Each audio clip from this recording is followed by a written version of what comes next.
Bonjour à tous et aujourd'hui je vous propose une nouvelle émission qui s'appelle Histoire d'un but. Durant cette chronique je vous explique et vous montre un but du Stade Rennais qui a marqué l'histoire des Rouges et Noirs par sa beauté ou par son contraste.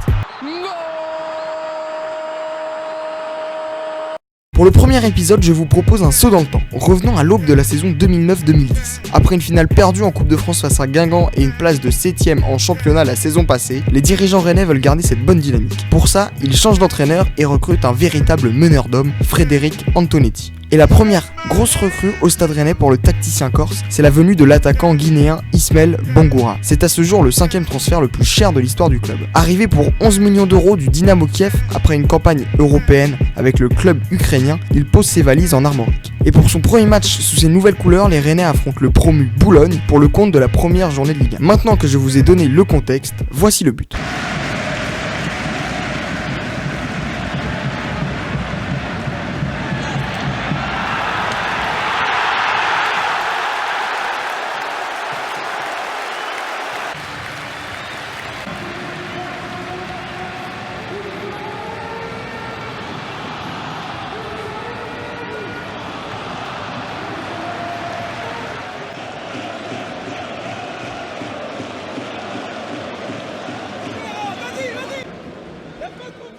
Que dire après un but comme ça? On va le décrypter ensemble. Le premier fait marquant de cette action, c'est la remise parfaite de Gian pour Marveau, qui grâce à une feinte de frappe astucieuse va permettre à Bangoura et à Jérôme Leroy de faire leur appel. Périnel, le numéro 5 de Boulogne, se concentre uniquement sur Jérôme Leroy, qui est alors dans son champ de vision et oublie complètement le numéro 21 rennais qui passe dans son dos. On le voit sur ces images, Leroy a beau dire de laisser le ballon, la classe et l'inspiration de l'attaquant malien est fabuleuse. C'est une retournée acrobatique parfaitement exécutée du pied droit. 2 buts plus tard, Rennes s'imposera 3-0 et lancera parfaitement sa saison. Si vous êtes encore là, merci d'avoir regardé ce premier épisode d'Histoire d'un but. N'hésitez pas dans les commentaires à me proposer un autre but des Rouges et Noirs à décrypter. Quant à nous, on se retrouve pour le prochain match du Stade Rennais à domicile. Ça sera face à Saint-Etienne.